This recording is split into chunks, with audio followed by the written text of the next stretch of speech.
Oh yeah, We're live. We're here again with no music, but we're back for episode 3. Okay, so I'm gonna get on this. What are we gonna do? What are we gonna do? Maybe I create a custom logo for this. We just need like StreamYard allows you to add like a 30-second like countdown video clip, like with music. See, like, okay, wow, so 30 seconds is really, too long. Yeah. I know, I think so too. But it could be less than that. It could be less than that. We'll have to come up with something. Okay. I hate the countdown, like 30, 29, 20. I'm like, that's when you don't have anything planned. 5, 4, 3, 2, 1. 5 seconds. Michelle and I can do this, yeah. Yeah, we can handle that. All right, let's dive in. Today we're talking all things personal branding, which is 100% in your wheelhouse. So I'm just going to kind of pipe in when I can and share kind of my thoughts on how I have personally done it, how I encourage my clients to do it.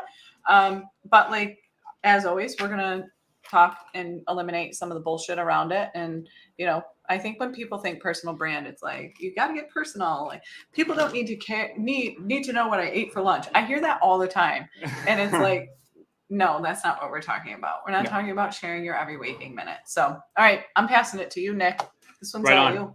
I love it. I think what we're doing here is we're also creating specificity around the fact that we're branding ourselves on a social media platform. We are on LinkedIn right now. And so we're talking about branding ourselves for LinkedIn. Now, LinkedIn is the business platform, as we know, but we're starting to see a lot of, well, not starting, it's just like an ongoing trend. We're starting to see a lot of personal brands, like you and I are a great example of this, Michelle. We're service providers. We are the face of what we do. We are the face of our brand. If we don't show up, then the brand doesn't really exist. And so you're starting to see a lot of people take responsibility for their own work and their own branding. And what that looks like on a day-to-day basis for them is not so much, well, here's my colors and here's my fonts and here's my profile picture. I guess I have a brand. No, it's what they contribute and it's what they show up as and it's what they are known for. Anyone who I talk to now has almost pigeonholed me, which is what I wanted them to do. Well, Nick's the branding guy. He'll get your logo done. He'll do your LinkedIn profile. He'll make sure everything looks good, right? And so that's what I wanted to be known as. The reason I am known as that is because that's all the stuff I've ever posted, right? You need to start posting and contributing stuff to cyberspace, to the feed, to LinkedIn. You need to start contributing and showing up as the thing you want to get hired for. Some people call this niching down, or just finding your niche. Niching down sounds very limiting, and I'm not saying you just need to be known for this one thing forever. But when you offer too many things, or you want to be known as so many things, if you want to be an Instagram influencer, then just go over there, right? LinkedIn is the place where people like to get stuff done, right? And they want to know you for one thing. It confuses people when you're known for too many things. Well, I can do your copywriting, but I can also change your brakes. Well, okay, it doesn't sound like you're exactly the person that I need, right? So personal branding on LinkedIn begins and I think ends with coming to the platform, knowing who you are, knowing what you want to stand for, knowing who you want to serve, and just consistently posting that stuff and showing up as that. Yes, there's a content strategy around this. Yes, colors and fonts and maybe a personal identity like a logo is all helpful. But I would suggest that I could create a black and white brand all on my own without having any of that fun extra stuff on the side. And I would still show up as a personal brand, right? So you need to know what it is you want to talk about all the time, right? You need to know who it is that needs that stuff, that needs your wisdom, that needs your knowledge. And that's the thing that you want to be known for. Right? I'm having these conversations with people all the time. It's like, well, I'm hiring you, Nick, because once I get my logo and once I get my website, then I'm set. Then I can start working and start offering this. I'm like, you don't even know if you have a business yet, and I'm going to build you a website. That's not the right chain of events, right? People are always like, well, how do I start my branding? You should have started it before you came to me, right? I can help you create a content strategy, and I can help you put better stuff out there and help you develop your brand and scale it. But there's got to be something I can work with. When I look at your profile and I look at your feed, I'm like, well, you haven't posted anything in 3 months, right? What am I supposed to do with that, right? And your customers, what are they supposed to do with that? They need to know that you're showing up, that you're there for them. I'm showing up not just for me, but for others who could use my wisdom and my knowledge. And so I give away free stuff. I give away free knowledge. I give away advice. And I'm always telling you how to be better at your brand. This is doing two things. This is endearing my potential customers to me, but then also showing that I'm the expert. You do the same thing, Michelle, with your coaching and the advice you give away. I see you break down your posts all the time. These are the 3 things I want you to do today, or these are the 5 things that I think you could do to level yourself up. If you need more help, DM me, right? So you're the expert to me in what you do. So you don't want to wait for a designer or the branding person to get you going. You want to get you going on your own. You want to show up and start talking about what you know, the thing that you have that's valuable, and what you have to offer. How does that make sense? Is that making sense as a starting point there, Michelle? Yeah, absolutely. I mean, I think the thing too is personal.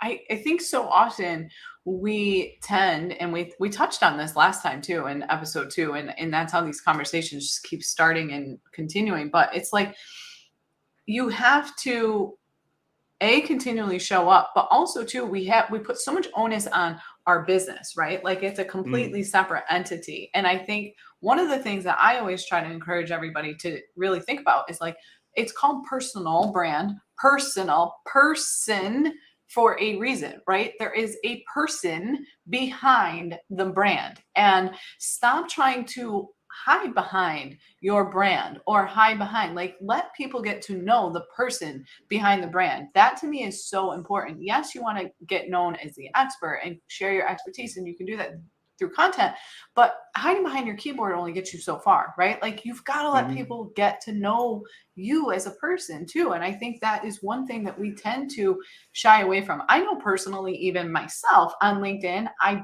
don't tend to share as much of the personal side as I would on Facebook. But then I think about it too. It's like when other people on LinkedIn share something personal or not, obviously, but I'd love to get to know people beyond that. Like, and those are to me the things that attract you. Like there's a million business coaches out there. There's a million content creators and branding people out there, right? But we connect with people on a personal level. And that's right. Most people have a lot of the same skills, right? Like my skills aren't any better than the next business coach down the line, but certain people are going to connect with me as a person over somebody else, and same for you. And I think that is, for me, one of the biggest missing pieces. It's like we just want to talk about expertise and share tips and do all of these things and just talk business, and we sometimes forget to trickle in some of those more personal things. I have a perfect example to talk about what you just said. One of my favorite clients, Deb, she's in like loans and financing. And so some of her stuff can be very dull and boring. Now we have a strategy to make it not that. She has a bubbly personality. She's very energetic. And the videos and the graphics that we make together are always very, again, human and bubbly and friendly. She doesn't come off as a banker. She comes off as like your business partner, which is great. Friendly and always there in your corner. One of the posts she posted maybe 2 weeks ago was the birth of her granddaughter. And basically overnight, that got 10,000 views. People have seen this thing way more than the content we create together. And she DMs me. She goes, oh, my God, like this thing that I put out, I didn't think it was going to be a big deal. I posted late at night, nowhere near like the time of day I like to post things. She basically woke up to 10,000 views. And I'm lately just told that she's closing in on something like 14,000.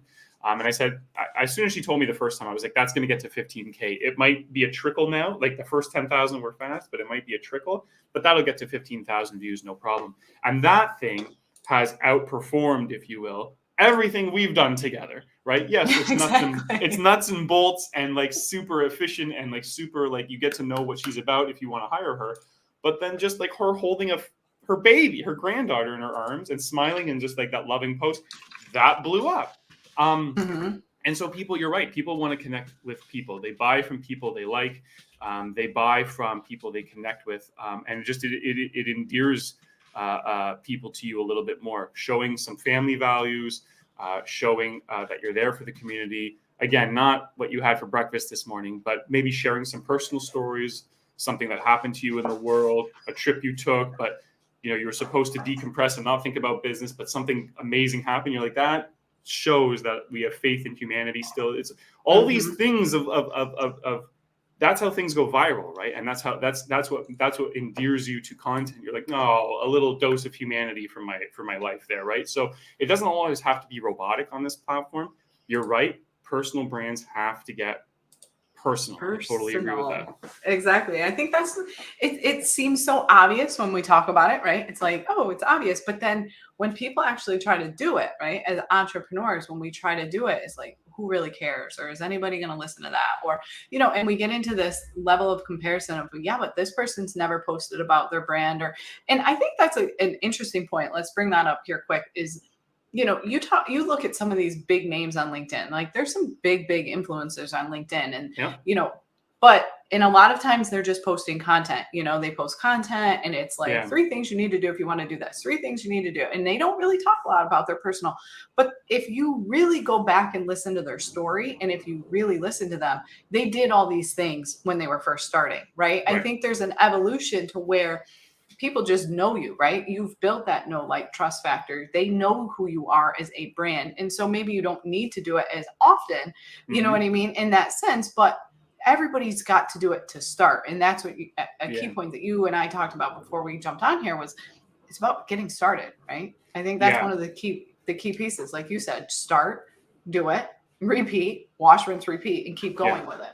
And you'll figure out what works for you, right? Like this is I love what you said. Like, not everybody, you look at some of like the more experienced veteran entrepreneurs out there, and they're many things. Like if you go to their Wikipedia page, they're this, they're this, they're this, they're this, they're this, but they didn't start out that way. A great example is Gary Vee. He worked in his dad's wine shop for 15, 20 years. So he's a sommelier, expert wine guy. Early adopter to YouTube. When YouTube dropped in 2005, he said, I'm going to put wine on YouTube. I don't know if TV on internet is ever going to work, but I'm going to try it. It took off for him because he's an early adopter. So now he's got Wine Library TV. So now he figures, well, now I'm a video content creator. Now I'm like a media mogul. So he creates VaynerMedia, right? So now he's not only wine expert, but VaynerMedia. And then he goes on and invests in other things. So now he's a serial investor. Snapchat, Uber, all these things come his way, and he's an early adopter to investing. Now he's the NFT guy too. And now he's more philanthropist, TED Talk speaker, multiple award-winning author, right? He didn't start out all this 20 years ago. He evolved and he grew, right? And a lot of his content is going out to garage sales, right? And going out to garage sales and buying baseball cards and used antiques and stuff. And I don't know if you've ever seen him eating blueberries. The blueberries video is always like super funny because there's all this fruit in a fruit tray backstage. He just crushes the blueberries. This is his favorite fruit. And people make fun of him for that now. So he's known as like the blueberry guy. So it's funny how he's all these things now, but he didn't start that way. I think that's the key thing, is that your personal brand too has to evolve as your business evolves, as the world evolves, as you grow, as you there's certain different things that are going to continue to evolve. And the other thing too, like, did Gary Vee intend to go out and be the blueberry guy? No, but it's just something that is so much a part of him that it couldn't help like that. Like, I know personally, like, I don't do a lot of it on LinkedIn. I'm going to, I start to do it, but on Sundays, everybody knows Sundays for us is Donut Sunday. Like, it's become part of my brand. And for a while there, I think it was like in 2021, I was posting every Sunday because we will drive miles to go find different donuts and fun donut shops. Okay. At Christmas time, I was getting boxes and boxes all different things of donuts, right? Like, I got a sign that it was like something about donuts to put in my kitchen. I got a Christmas ornament that was donuts. I got socks. I got something else that was like all these donut things. And do I want to be known as like the donut person? Not necessarily, but what it does is it keeps me top of mind, right?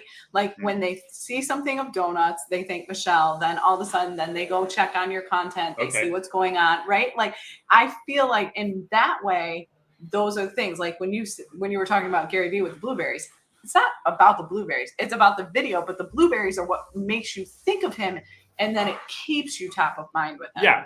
Like, I like blueberries. Gary Vee and I have something in common. Like, I fucking love donuts. Like exactly. I learned something about you today, Michelle. I didn't know you were into donuts like that. Oh my gosh, it's crazy. Come to Canada. We got some donut shops for you. I know you have Tim Hortons and stuff down there, but that's all I'm talking about. We got some donut shops up here for you. Oh, but that's another thing that endears you to other people, because it's like, oh, she's not just a robot on LinkedIn talking about the same shit all the time. She goes on these donut adventures, or she likes to surf, or she's got ink. Do you know what I mean? Like, it shows you off as more of the person, and people don't want to work with Honestly, ask anybody. People don't. We're talking about branding and your personal branding here on the show, but people don't want to work with brands.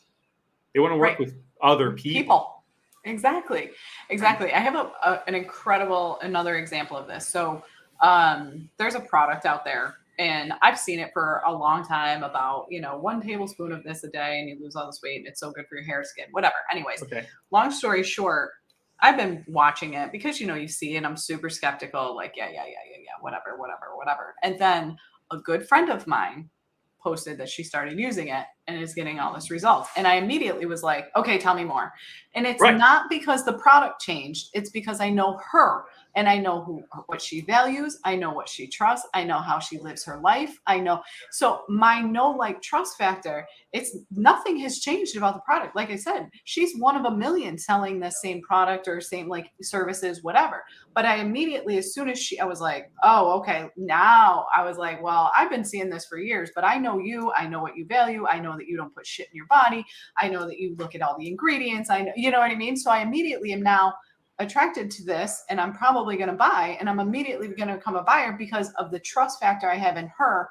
And I trust that she would not steer me in a wrong direction. Right. And so again, it's about the person. It has nothing to do. The product's been out for years. I've been following this product for years. There's nothing different about it. The only thing different is the person selling it. Right. And if that did that happen on LinkedIn, or is this just out in the world, like your friend? It happened on Facebook, I think. Okay, so still a social media platform. If someone, social, yep. If someone you know and you trust and is a real human to you endorses something, you're like, I'll try that. Like, now that you said it was okay. I was actually I took a road trip this weekend. I was visiting some friends just outside of Detroit, and he's just getting back into the gym. I've been in the gym for 5 years straight, and he's just getting back into it. So we go to the protein shop. He goes, what do you use? I'm like, well, I use that jug and that jug. I put them together, and he goes, okay, if you're using it, I'm using it.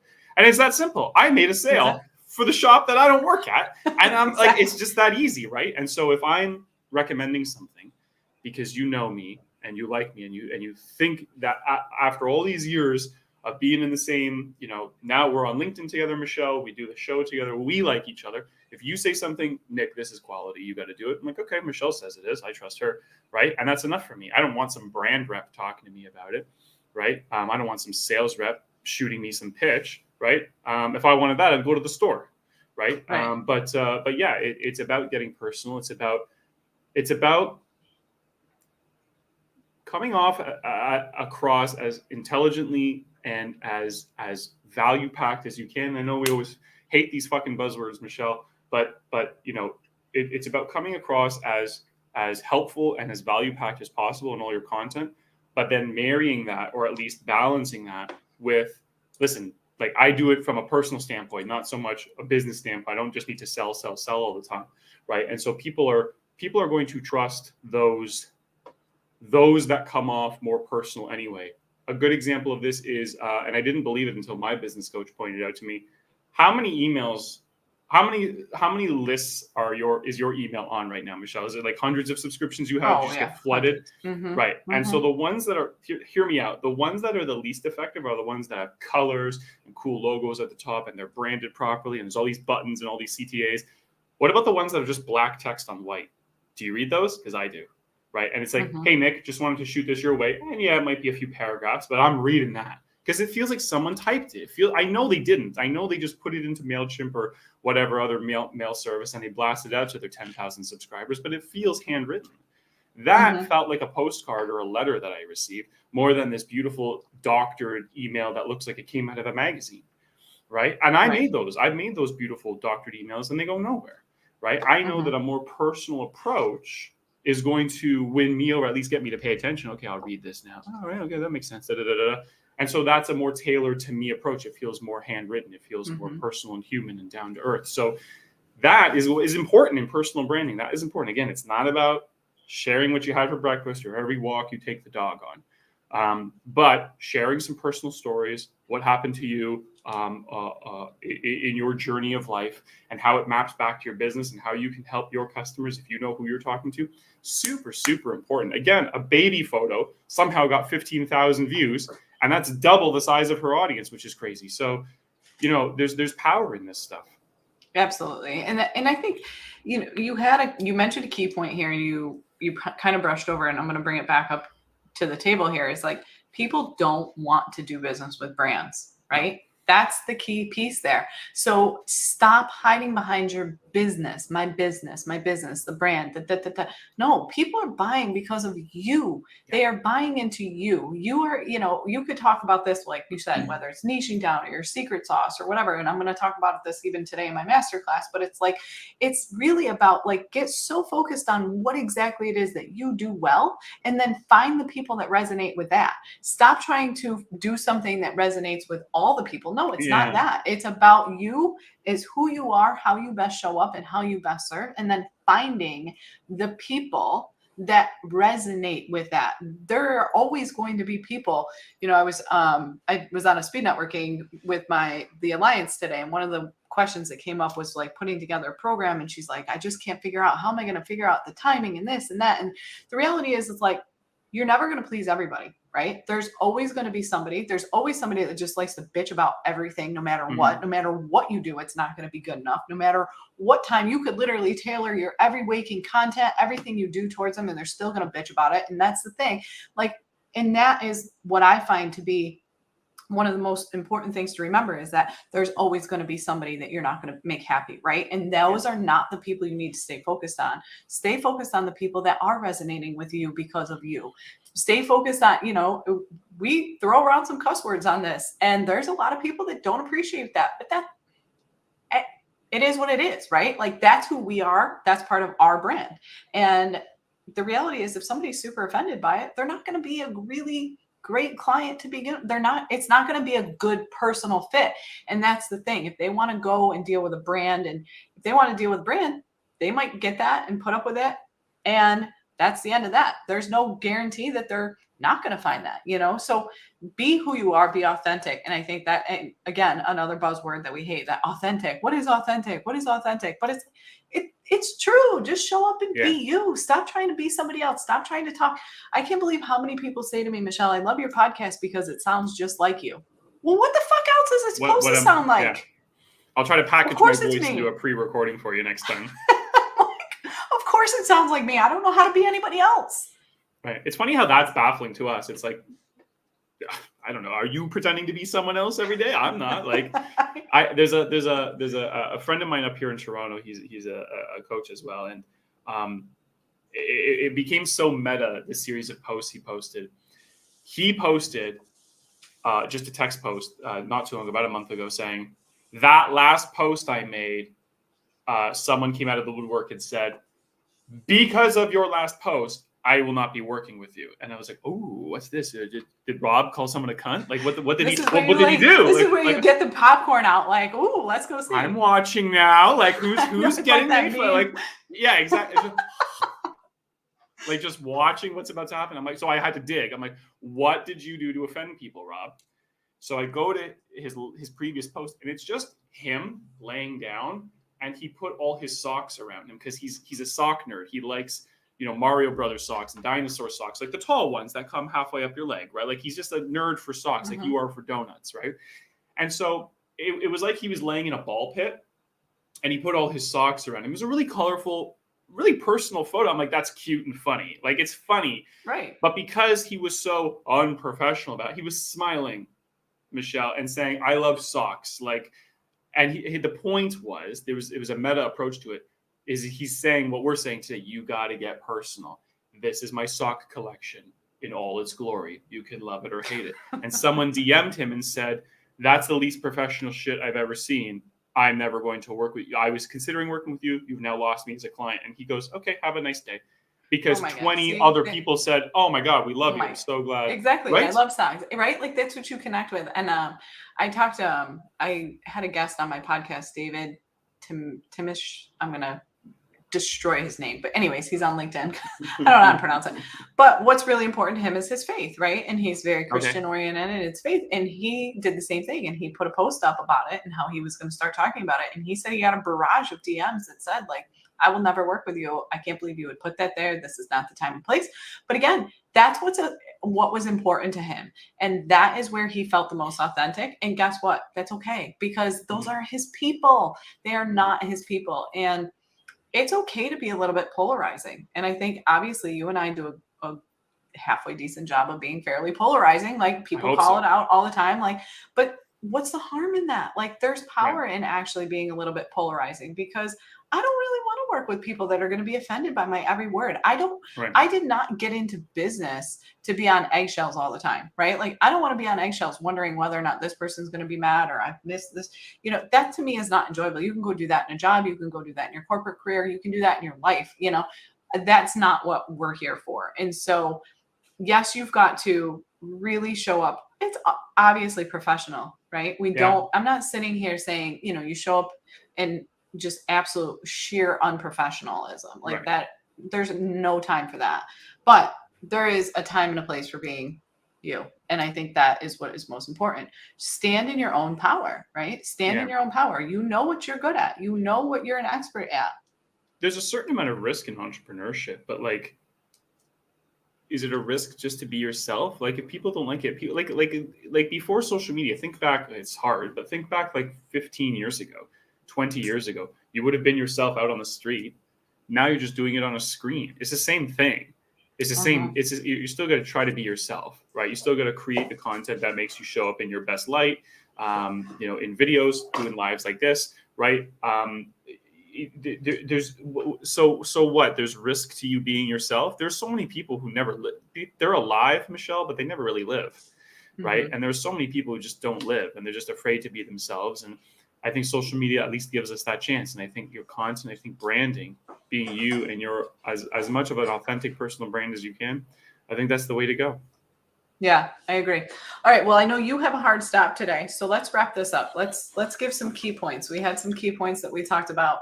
So for you, what are your two key takeaways for the listeners, audience, whoever? Maybe nobody's watching. I don't know. It looks like we have two people here with us today. My first key point would be to start now, start early. In fact, build your time machine. Go back last year, start then. Right? Start as soon as you can. Stop waiting for, well, I don't have the website and I don't have the credit card mapped to my business account. I don't have the logo yet. And I don't have all these things in place. Who gives a shit? Nike sold shoes out of a car when they got started, out of the trunk of a car. They didn't have everything figured out either. So you don't have to have everything figured out. You need to start now and start finding what your brand is right now. And number two, no more making excuses of, well, I don't want to show up like this because it might turn people off. And I want to serve the entire planet of people. So I just want to make sure everybody loves me. You're going to piss someone off somehow. Just being me is going to upset someone in another part of the world. I know it. So no more waiting for everything to figure itself out. And till it all calms down, when the pandemic's over, when Russia's done, when all this is over, that's when I'll start something. No more waiting and no more apologizing or making excuses for yourself. Absolutely. 100%. I agree. And I would say the only one that I would add, like I said, is let people get to know the person behind the brand, right? Yes, you want to be known as an expert. Yes, it's very important to put content out there that builds you as an expert and authority. There's a difference between visibility and authority, which I think is our next topic. Or something, or stillness. Yeah, like visibility versus authority. Mm-hmm. But you definitely want to stand in your own authority, but you also want to let people get to know you, because like Nick said, and keep that in mind, if you take nothing away from this episode, is that people don't want to do business with a brand. They do business with a person, right? So get personal and let them get to know you as that person, because your skills that you bring to the table, yes, they may be a little bit unique, but business coach, content creator, you know what I mean? Those titles are also generic. Let people get to know the person behind the brand. That's right. Beautiful. Love it, Michelle. Awesome. All right, guys. We will see you in 2 weeks, episode 4 with music. Yes, we will. I will get on this somehow. I will go to Pond 5 and get us We'll figure it out. Yeah, we're going to figure this out. All right, guys. Thanks so much for being here. If you have any questions or you want a topic, we're here. There's nothing, we don't have anything to hold back. So if there's a topic that you really want us to dive into and call the bullshit out, let us know. Thanks, guys. All right. Talk soon. Bye. Bye, Michelle.